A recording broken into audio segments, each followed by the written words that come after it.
The wind was sharp that morning, cutting across the plains like a blade of ice. Snowflakes danced through the air, light and glittering, but there was no beauty in them for Martha Kane.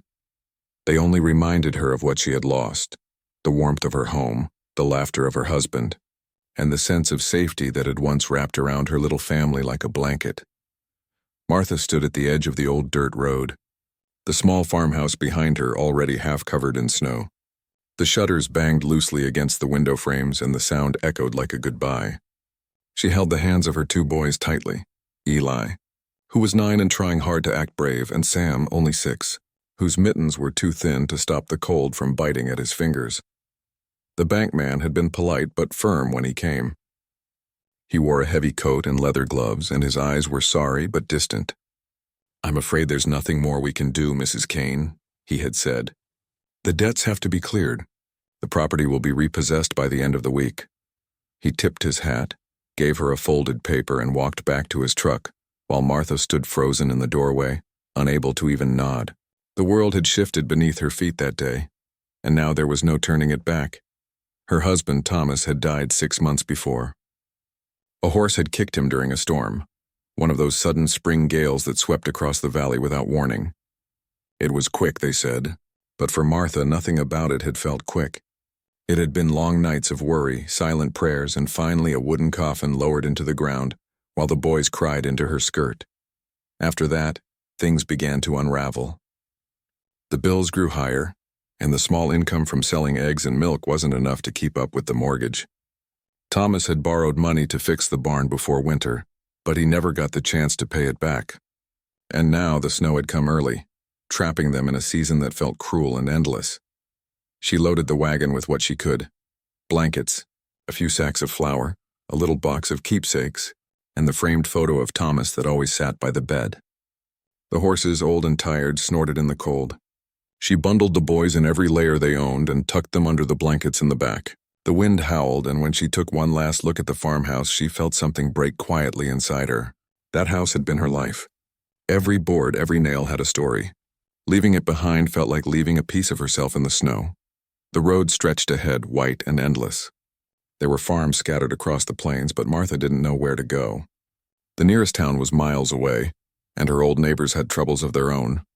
Still, she told herself that someone would take pity, someone would open a door just for the night. By noon, the snow had thickened. It clung to her eyelashes and turned her breath into mist. Eli tried to keep his little brother entertained, pointing at shapes in the drifting snow and telling stories their father used to tell. Sam laughed at first, but soon the cold silenced him. He huddled close to his mother, his small face pale beneath his wool hat. Martha's feet were numb. Her fingers ached as she gripped the reins. She tried to think of warm things, of summers when Thomas would come in from the fields, sweat on his brow, smiling at her like the sun itself had followed him home. She tried to remember the sound of the boys running through tall grass, their laughter chasing the evening light. Those memories felt far away now, buried under layers of snow and sorrow. As the sun began to sink, the world turned blue and quiet. The wagon creaked as it moved, wheels crunching over frozen earth. Martha spotted a farmhouse in the distance, a small light glowing from the window. Her heart leapt. She urged the horses forward, whispering, "Come on, just a little further." But when she reached the gate, a man stepped out onto the porch. He wore a thick coat and looked wary. She raised a hand and called out, "Please, sir, we just need a place to rest the night." The man didn't move. He looked at her, then at the boys, and shook his head. "I'm sorry, ma'am," he called back. "Times are hard. I got my own to feed." His door closed before she could answer. Martha stood there for a moment, too stunned to speak. She wanted to be angry, but she understood. Everyone was struggling. The storms had ruined crops, and sickness had taken too many that year. Still, it hurt to be turned away, to see her sons' faces fall. Eli tugged on her sleeve and whispered, "It's okay, Mama. We'll find somewhere else." She nodded, forcing a smile she didn't feel. "Yes, we will." They moved on. By the second night, the cold had grown unbearable. The horses slowed, their breath heavy and white in the air. Martha found a small cluster of trees by the roadside and decided to stop there. She gathered twigs, but the wood was too damp to catch fire. The boys curled up beneath the blankets, shivering. Martha wrapped her arms around them and whispered softly, We'll be fine, my loves. Just close your eyes. Above them, the stars glittered like frozen tears. The silence was deep. Only the wind spoke, moaning softly through the trees. Martha prayed quietly, her words lost in the air. She asked for strength, for warmth, for one more chance. She thought of Thomas again, wishing he were there to tell her what to do. She had always leaned on his calmness, his steady faith that things would work out. Now she had to find that faith alone. When dawn came, the world was white and still. The wagon wheels were half buried in snow, and the horses stood motionless, frost on their manes. Martha rose slowly, her body stiff, her breath forming little clouds. The boys were still asleep, their cheeks red from the cold. She touched their faces gently, relief flooding her when they stirred. She was about to climb onto the wagon when she saw a movement in the distance, a small figure on horseback, coming toward them. At first she thought she was dreaming, but as the rider drew closer, she could see the shape of a man, tall and broad, wrapped in a heavy wool coat. His hat was pulled low and his horse moved with slow, deliberate steps through the snow. Martha's heart began to race. She didn't know whether to feel hope or fear. She had met kindness and cruelty in equal measure since losing her home. She stood beside the wagon, waiting. The man stopped a few feet away. "Morning," he said quietly, his voice rough but not unkind. "Your horses look worn out." Martha nodded, her throat too dry to speak. The man studied her for a moment, then glanced at the boys. "You headed somewhere?" She swallowed hard. "Just away," she said softly. "We lost our home." He nodded again, slowly, like he understood more than she'd said. "There's a storm coming," he murmured, looking at the sky. Then he looked back at her. "You can't stay out here." Martha felt tears burn behind her eyes. "We've nowhere else," she whispered. The man dismounted, his boots crunching in the snow. He reached for the horse's reins, then looked at her again. "Come with me," he said simply. "My place ain't far." Martha hesitated, unsure if she could trust him. But something in his eyes, steady, calm, and honest, made her believe. She nodded, helping her boys up as he turned the wagon toward the hills. As they rode, the man said little. The only sounds were the creak of the sleigh and the whisper of the wind. But for the first time in days, Martha felt a flicker of warmth inside her. She didn't know his name or why he had stopped, but his quiet presence felt like the answer to the prayer she had whispered beneath the stars. And as the snow began to fall again, covering the tracks behind them, Martha Kane looked up at the gray sky and felt, just for a moment, that maybe, just maybe, they were going to be all right. The wagon moved slowly through the white world, wheels crunching softly in the snow. The man led the way on his horse, silent but steady. Martha sat in the wagon with her sons, holding them close as the cold air brushed their cheeks. The snow had stopped falling for now, and a faint light peeked through the clouds. Still, the world felt quiet, heavy, and endless. Martha didn't know who the man was. She hadn't asked yet, she was too tired and too grateful. All she knew was that his voice was calm and his eyes were kind. The horse he rode was dark brown, strong and sure-footed, leaving a single trail of prints through the snow. Every now and then the man turned back to check on them. When he saw her boys huddled under blankets, he nodded slightly, as if to say they were safe now. The wind picked up again, whistling through the pines. Martha tucked the blanket tighter around Sam and Eli. Eli tried to act brave, keeping his arm around his little brother, but Martha could see his lips trembling. He had his father's stubbornness, quiet but strong. Sam, on the other hand, was shivering so hard his teeth clicked. Martha rubbed his hands, whispering softly, "Just a little longer, sweetheart. We're almost there." After a while, she heard the man's voice again. "Name's Henry Dalton," he said without looking back. "You folks from around here?" Martha hesitated. "Yes," she answered softly. "Or we were. My husband had a farm south of town, Thomas Kane." Henry was quiet for a moment, then gave a slow nod. "I remember the name. Hard worker. Sorry for your loss." The simple words caught her off guard. No one had said it so plainly in a long time. "Thank you," she whispered. The snow deepened as they turned off the main road and followed a narrow trail lined with trees. The branches hung heavy with frost, and the world seemed to hold its breath. Martha's heart lifted when she saw smoke curling from a chimney ahead, a small log house, strong and neat, standing at the edge of a frozen field. Beyond it stretched open land, dotted with fence posts and barns half buried in snow. It wasn't large, but it looked solid, cared for, alive. Henry dismounted and walked to the wagon. "This way," he said. His voice was still quiet, but it carried a steady warmth. He lifted Sam first, cradling the boy in his arms as if he weighed nothing. Eli climbed down next, his small boots slipping on the ice, and Henry caught him before he fell. Finally, he held out a gloved hand for Martha. She hesitated only a second before taking it. His hand was rough and warm. Inside the cabin, the air was thick with heat. The smell of wood smoke filled the room, and a pot simmered gently on the stove. Martha blinked as her frozen cheeks began to thaw. The boys huddled near the fire, their faces glowing in the orange light. Henry poured water into a kettle and set it on the stove. "You'll need some warm tea," he said. He moved with quiet purpose, every action deliberate. Martha noticed how tidy the cabin was, everything in its place. There was a single table by the window, 2 chairs, a shelf lined with old books, and a thick wool blanket folded neatly on the bed. It was the home of a man who lived alone but took care of every inch of his world. "Please sit," Henry said. "I'll get you something hot to eat." Martha tried to protest. "You've already done too much, Mr. Dalton." He shook his head. "Ain't no trouble. Storm's not done yet. Best you stay here a while." The boys perked up at the word eat. When Henry placed a bowl of hot stew in front of them, Sam's eyes widened. "For us?" he asked shyly. Henry smiled a little. "For you," he said. "Eat up." They ate slowly at first, as if afraid it might vanish, then faster as the warmth spread through their bellies. Martha watched them, tears stinging her eyes. She hadn't seen her sons look content in weeks. She whispered a quiet thank you that Henry pretended not to hear. When the boys finished, they curled up together on a rug near the fire. Sam fell asleep first, his small hands tucked under his chin.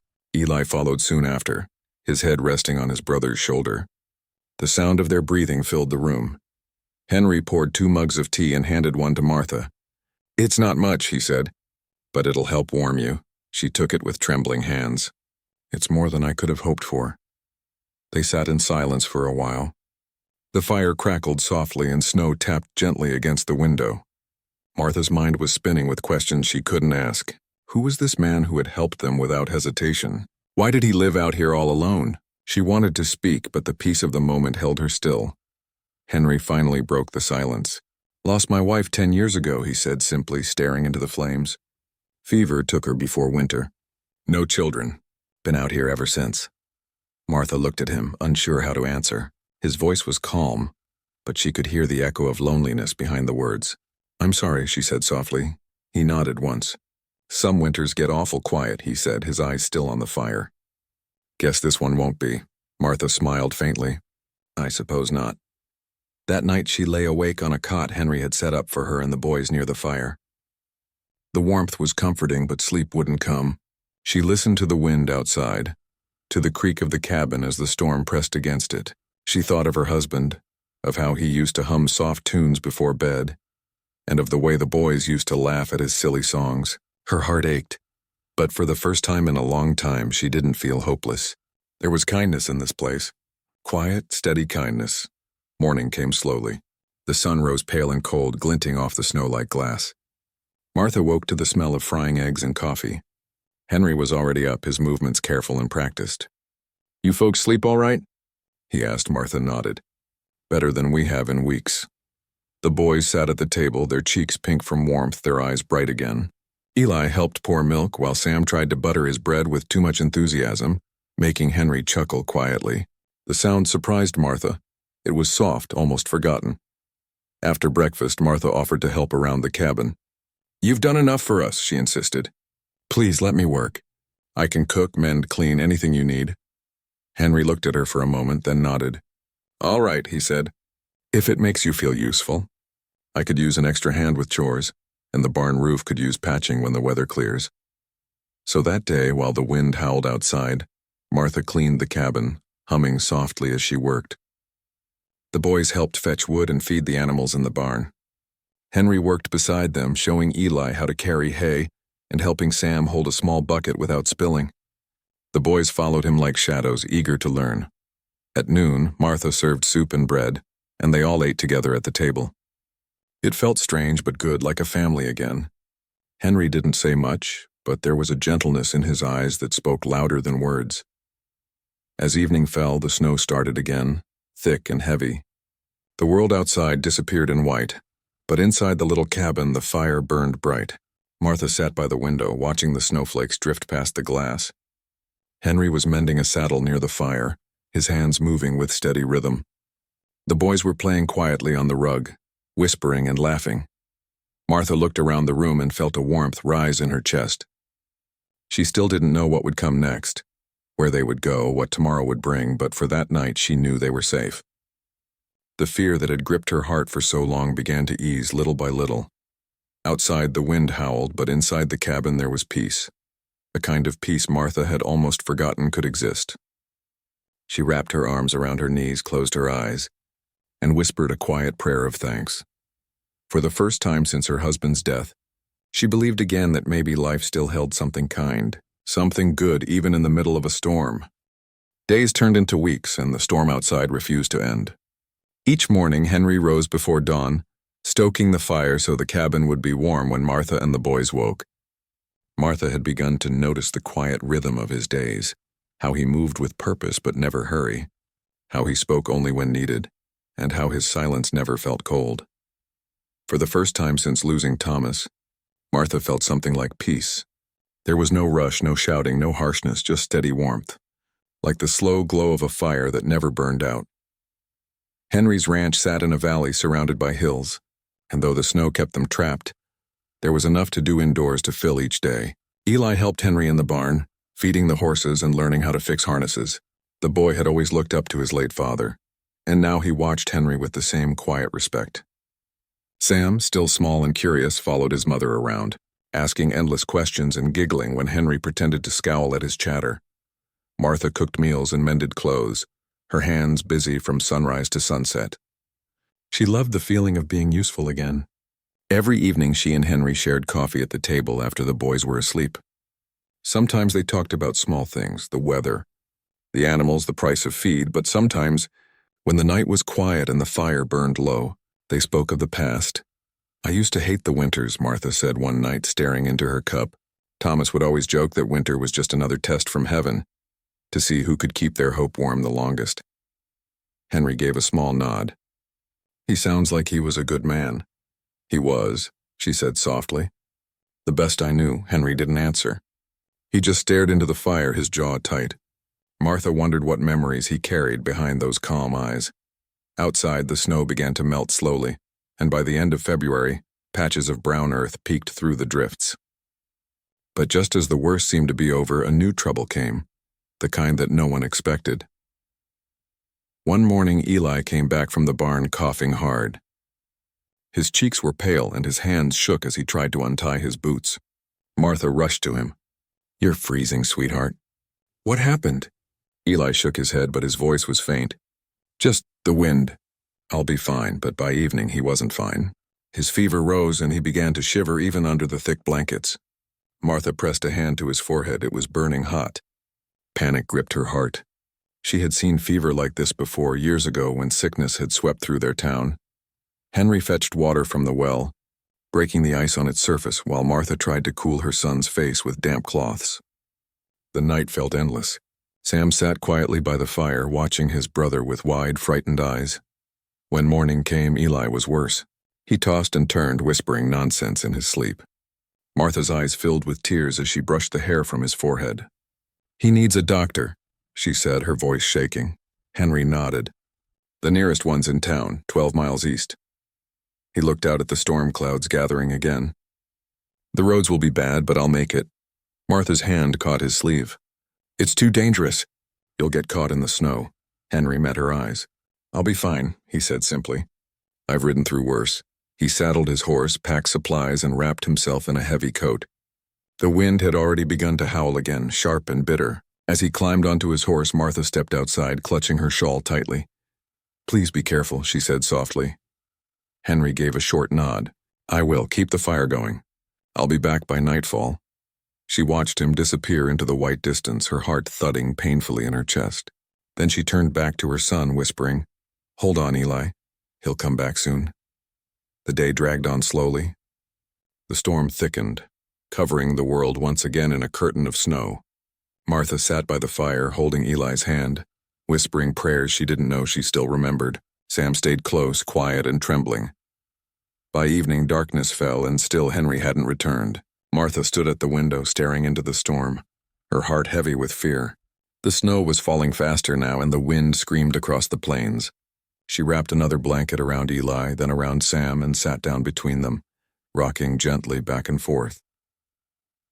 Hours passed. The fire burned low. The sound of the storm filled the room. Then, just as Martha began to think the worst, there was a knock at the door. 3 sharp raps, heavy and sure. Her heart leapt. She threw open the door, and there he was, Henry, covered in snow, his beard white with frost but alive. In his arms he carried a small leather bag. "I got the doctor's medicine," he said through chattering teeth. "He couldn't come, the bridge is gone, but he sent this." Martha could barely speak. She helped him inside, tears of relief spilling down her cheeks. "You came back," she whispered. Henry handed her the bag. "Let's get him through the night first." They worked side by side, mixing the medicine, cooling Eli's fever, keeping the fire high. Hour after hour passed, and slowly, very slowly, the boy's breathing eased. By dawn, his fever broke. Martha touched his forehead and found it cool. She covered her mouth with her hands and began to cry, quiet tears of relief. Henry stood by the window, exhausted but silent. His clothes were soaked, his hands raw from the cold. Martha turned to him. "You saved my son's life," she said softly. He shook his head. "No, just did what anyone should," but she knew better. Not everyone would have braved a storm like that, not for people they barely knew. When the sun rose, the world outside was calm again, soft and shining under a pale blue sky. Henry went to the barn to check the horses, and Martha stepped out after him, wrapping her shawl tight around her shoulders. She watched him work, his movements slow but steady. Something in her heart shifted then. Not gratitude, not pity, but a deep, quiet warmth she hadn't felt in years. Later that morning, while the boys slept, Martha stood by the fire, staring at the mug of coffee in her hands. When Henry came in, brushing snow from his coat, she looked up. "You didn't have to do all this," she said. "Not for us." Henry placed his hat on the table. "Didn't think much about it," he said. "You needed help. That's all there was to it." Martha smiled faintly. "You're a good man, Henry Dalton." He looked away, embarrassed. "Just a man with an empty house," he muttered. But the truth was, his house didn't feel empty anymore. The sound of the boys' laughter, the smell of Martha's cooking, even the sight of her mending clothes by the fire, all of it had filled something in him that he didn't know was still empty. That night, when the sky turned red over the horizon and the snow sparkled like tiny stars, Martha stepped outside for a moment. The air was cold, but she didn't mind. She looked at the cabin behind her, the light glowing through the window, the smoke curling from the chimney, and she realized that, for the first time in months, she wasn't afraid of tomorrow. Inside, Henry was fixing a broken chair, his sleeves rolled up, his brow furrowed in concentration. Sam and Eli were playing with small wooden toys he had carved for them earlier that week. Their laughter filled the room like music. Martha watched them quietly, her heart swelling with gratitude. She didn't know what the future would bring, but she knew one thing for sure. She and her sons had found more than shelter in the storm. They had found kindness. They had found hope. And maybe, just maybe, they had found a home. The snow began to melt as the days grew longer. The wind softened. The sky turned a little bluer each morning, and small streams began to run down from the hills. Winter was loosening its grip, and for the first time in months, Martha could smell the earth again. It was a sweet, hopeful scent, like something waking from sleep. Inside the cabin, life had settled into a gentle rhythm. Eli was stronger now, his cheeks rosy and his laughter quick. Sam spent most of his days chasing the old barn cat or helping Henry feed the animals. Martha, once so lost and broken, had found a new kind of peace in the simple days. Every morning she baked bread, tidied the cabin, and mended clothes while Henry worked outside, repairing fences or clearing the last of the snow from the barn roof. They didn't speak much about the future. Neither of them dared to. But there was a quiet understanding between them, one that needed no words. When their eyes met, they shared something unspoken, like two travelers who had found the same road by accident and decided to walk it together for a while. One morning, Henry returned from the fields with a small smile tugging at the corners of his mouth. "River's starting to break," he said, brushing snow from his coat. That means the thaw's near done. Martha looked up from the table where she was kneading dough. Will that make it easier to reach town? Easier, yes, he said. Once the road clears, wagons will be coming through again. The words hung in the air. They both knew what they meant. Once the roads opened, Martha would be free to leave. She gave a small nod and turned back to her work, pressing the dough harder than before. It'll be good for the boys to see town again, she said, though her voice wasn't steady. Henry didn't answer right away. He took off his hat, ran a hand through his hair, and stared out the window at the fields beyond. You've been a big help here, he said quietly. Don't suppose I've thanked you proper. You don't need to, she replied softly. You've done more for us than anyone ever has. Still, something inside her twisted as she said the words. Gratitude wasn't enough for what she felt. Somewhere along the long winter days, between shared meals, small smiles, and the sound of the boys' laughter, gratitude had turned into something deeper, something she wasn't sure she was ready to name. A few days later, Henry hitched the wagon and told the boys they could ride into town with him to fetch supplies. Eli was thrilled. Sam was so excited he barely slept the night before. Martha helped pack food for the trip and stood at the doorway as they set off. Henry gave her a small wave, and she found herself smiling back without thinking. The cabin felt strangely empty after they left. For hours, the silence pressed in on her. She tried to keep busy, washing dishes, sweeping floors, but her mind kept wandering to the sound of the wagon wheels fading into the distance. She realized, with a start, that she was worried. Worried not just for her boys, but for Henry too. He had become a part of their little world. A steady presence she had grown to rely on without meaning to. Evening came before she knew it. And just as the sun dipped low, she heard the wagon returning. She ran outside, her shawl flying behind her. The boys jumped down full of stories about the trip. "Mama, we saw the river!" Sam shouted, and Mr. Dalton bought us candy. Martha laughed and hugged them tightly. "You did you?" she said, glancing at Henry. He gave a small shrug, pretending to look serious. "They earned it," he said. "Helped me load supplies," she smiled. "You spoil them." "Maybe," he said, his eyes warm. "But it's good to hear them laugh." That night, after the boys had fallen asleep, Martha found herself sitting by the fire again, her hands wrapped around a mug of tea. Henry sat across from her, sharpening a small knife with slow, steady strokes. The firelight flickered across his face, catching the lines that time and weather had carved there. After a long silence, she spoke. "When we came here, I thought I'd lost everything," she said softly. "My home, my husband, my hope. But now—" She trailed off, unsure of the words. Henry set down the knife and looked at her. "Now?" She met his gaze. "Now I think maybe I was being led somewhere else. Somewhere I needed to be." He didn't speak for a long time. Then, in that quiet, careful way of his, he said, "Sometimes the hardest road brings you where you're meant to go." The words settled in her heart like a promise. Spring came in full, painting the valley with color. The snow vanished from the fields and tiny wildflowers began to bloom along the fences. Martha and the boys helped Henry plant the early crops. Eli learned to guide the plow while Sam carried seeds in a little tin pail. The work was hard, but it filled the days with laughter and purpose. One afternoon, as they worked side by side, Martha glanced over at Henry. The sun was warm on his face, and for a moment she saw something softer in his eyes, a peace that hadn't been there before. Later that evening, after supper, Henry took a slow breath and said, "You could stay, you know. The place could use more hands. There's room for all of you here." Martha's heart skipped. She looked down, fidgeting with the edge of her apron. "Henry, I don't want to be a burden." He shook his head. "You're not. You never were." She searched his face for a long moment. "You mean that?" He nodded once. "I've lived alone a long time. Thought I was fine with it. But this house, it's been warmer since you came. Feels more like a home again." Martha didn't know what to say. Tears welled in her eyes before she could stop them. "I don't know what to do," she whispered. "Part of me wants to stay forever. Another part keeps telling me it wouldn't be right." Henry looked at her with quiet understanding. "You've got to do what feels true," he said. "But if staying feels right, then maybe it is." For the next few days, Martha thought about his words constantly. Every time she saw the boys laughing in the yard, every time she caught Henry watching them with that small, gentle smile, her heart grew heavier with indecision. One evening, she stood outside watching the sunset spread gold across the sky. Eli came up beside her. "Mama," he asked, "are we going to have to leave Mr. Dalton's place soon?" She hesitated. "Would you want to?"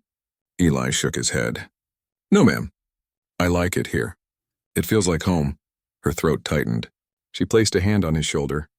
"We'll see, darling. We'll see." When she went back inside, Henry was sitting by the fire, mending a bridle. He looked up as she entered, his eyes meeting hers. For a moment, neither of them spoke. Then Martha took a deep breath. "Henry," she said quietly, "the boys and I would like to stay, if that's still all right." He didn't smile right away, but the relief in his face said everything. "It's more than all right," he said. "It's good." And just like that, the decision was made. From then on, the house was no longer quiet. Laughter filled the rooms. The smell of baking bread and coffee in the morning drifted out the windows. Henry worked the land with new energy, and Martha cared for the home as though she'd been born to it. The boys grew strong and sun-browned, running through the fields as spring turned to summer. Sometimes, when the evenings were long and golden, Henry and Martha would sit on the porch, watching the boys chase fireflies. Neither of them spoke much, they didn't need to.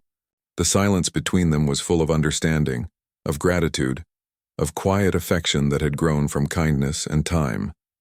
They had all come from pain, from loss, from the cold edge of despair. But together they had found something simple and rare: peace. The storms had passed. The snows had melted, and the little cabin that once stood alone now felt alive, full of warmth and laughter. And though neither Martha nor Henry said the words out loud, both knew the truth. Sometimes life gives you back what you lost, but only after it teaches you how to cherish it. The seasons continued to change, rolling gently over the valley like waves on a quiet sea.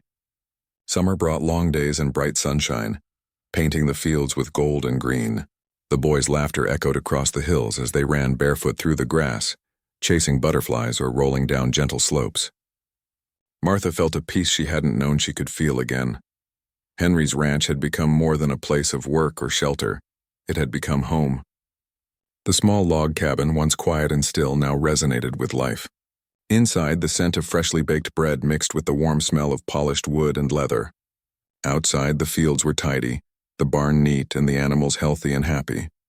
Martha had settled into a rhythm that felt natural, like breathing. She tended the garden, cooking meals from the fresh vegetables and eggs, and even taught the boys simple chores: how to feed the chickens, gather firewood, and take care of the small garden patches. Eli was growing taller each day, his face bright and confident, while Sam's small hands became capable and sure under Martha's careful guidance. Henry, too, seemed changed. The quiet solitude he had carried for years was gone, replaced by the comfort of companionship. He still worked hard, but there was a lightness in his movements, a soft smile that appeared more often than before. He had grown used to seeing Martha and the boys in the cabin, watching the little rituals of morning tea or bedtime stories, and he realized he could not imagine returning to the emptiness he had known for so long. One evening, as the sun began to dip behind the hills, painting the sky in hues of orange and pink, Martha stood outside with the boys, watching Henry work on a new fence along the edge of the field. She marveled at how life could feel so full, so warm, after the coldest winter of her life. Eli tugged on her skirt. "Mama, do you think we'll ever leave here?" Martha smiled down at him, brushing the hair from his forehead. "I don't think so, Eli. This place, it feels like ours now." Sam nodded, his small face glowing in the sunset. "And Mr. Dalton's ours too," he added, grinning. Martha laughed softly. "Yes, he is." Henry came over, wiping sweat from his brow, and glanced at the three of them. "You know, the summer's perfect for planting more crops," he said casually, though there was a hint of warmth in his tone that said he didn't mind the family's presence at all. "We can grow enough for the boys to eat and maybe sell a little extra in town." Martha nodded. "That sounds wonderful. The boys can help too, and they did." Those days were full of shared work and shared joy. Martha taught the boys how to care for seedlings, how to water without spilling, and how to pull weeds gently. Henry guided Eli in the ways of the fields and taught him about horses and fences, all while quietly letting Martha lead where she wanted. Life settled into this gentle pattern, and with it came reflection. Martha would often sit on the porch in the evenings looking at the horizon, thinking of the winter when they had nowhere to go. She remembered the bitter cold, the fear in her son's eyes, the days when hope seemed like a distant dream. And she remembered Henry, how a quiet man with a steady heart had changed everything with a simple act of kindness. She realized that the warmth they had found was more than shelter from the cold. It was trust. It was understanding. It was the quiet knowledge that someone would stand beside you when the world turned harsh. It was the laughter of children echoing through the home, the gentle touch of hands, the comfort of routine, and the quiet safety of knowing that at the end of each day, you could rest without fear. Henry, too, reflected on those months often. He thought about the winter when he had found Martha and her sons in the snow, the fear and exhaustion on their faces, and the silent hope he had seen in their eyes. He remembered the long nights by the fire, the coughing and the fever, and the relief he had felt when Eli recovered. It was during those reflections that Henry realized something he had not expected. He had grown to care deeply for this little family. Their presence had brought life to his quiet home, joy to his long solitude, and a sense of purpose he hadn't known he missed. The boys had noticed too, in small ways. Eli would glance at Henry while helping with chores, smiling shyly, and Sam would sneak up behind him to ask questions about the animals or the fields. Their innocence and trust had a way of softening Henry's heart that nothing else ever had. One summer evening, as fireflies danced across the yard and the boys ran in circles, Martha and Henry sat on the porch, sipping warm tea and listening to the quiet hum of the evening. The world seemed endless in its beauty, and for a moment neither spoke, simply enjoying the peace they had found together. Finally, Martha broke the silence. "Do you ever think about how different things could have been?" she asked softly. Henry looked at her, thoughtful. "All the time," he said, "but I don't dwell on it. What's past is gone. What matters is now." Martha nodded, taking a deep breath. "You're right. And what we have now, it's more than I ever imagined we could have." Henry reached out and gently touched her hand. "It's more than I imagined, too," he said quietly. The boys came running up then, their laughter breaking the moment, and both adults smiled, letting the joy of the moment fill the space. They watched as Eli helped Sam climb a small hill, holding his hand to steady him, and Martha felt a warmth rise in her chest that had nothing to do with the fire. Over the following months, the family grew even closer. The cabin became a place of stories, of learning, and of shared moments. Nights were spent reading together, telling stories of the past and imagining the future. Martha taught the boys to read and write carefully, while Henry shared lessons of the land, of animals, and of life's quiet truths. Martha realized that home was no longer a building. It was the people who filled it with love, care, and trust. Henry's silent kindness had given them more than food or shelter. It had given them safety, hope, and the knowledge that someone would always be there when needed. She often thought back to that bitter winter, the nights in the snow, and the hopelessness that had weighed on her heart, and she understood finally that without that struggle she might never have found this new life. Sometimes the hardest paths lead to the most meaningful destinations. Henry, too, would reflect quietly, often while watching the boys play in the yard. He remembered the loneliness, the long years of silence, and the fear that life would always be empty. But now, with Martha and the boys beside him, the cabin full of warmth and laughter, he knew that the gift of kindness could transform everything. It was in these quiet moments that Martha felt the deepest gratitude, not just for survival, not just for shelter, but for the way their lives had intertwined, creating a family of choice and love. They had come from sorrow, cold, and fear, and together, they had built a life filled with light, laughter, and hope. As the sun set each evening over the valley, painting the sky with streaks of gold and pink, Martha, Henry, Eli, and Sam would sit together on the porch. They would watch the fireflies, listen to the evening songs of birds, and feel the soft breeze on their faces. The winter they had survived became a story, told quietly by Martha to the boys, not as a tale of sadness, but as a reminder of the strength, courage, and kindness that had brought them to this moment. It was a story of endurance, of human goodness, and of the magic that could exist in quiet, steady hearts. And so life went on, full of the simple joys of work and play, love and learning. The cabin by the hills, once silent and lonely, was alive. The boys grew stronger with each day. Martha found a new purpose, and Henry discovered the warmth that had long been missing from his life. Through it all, one truth remained clear. Sometimes the world gives you more than you ask for. Not always in grand gestures, but in quiet acts of kindness, steady hands, and open hearts. That is how a widow and her 2 sons, cast out into the snow, found safety, love, and a home with a quiet rancher who gave more than shelter. He gave them a life worth living. And in that valley, beneath the wide sky and the soft glow of countless sunsets, they lived each day with gratitude, joy, and hope, knowing that sometimes the kindest hearts are the ones that change everything.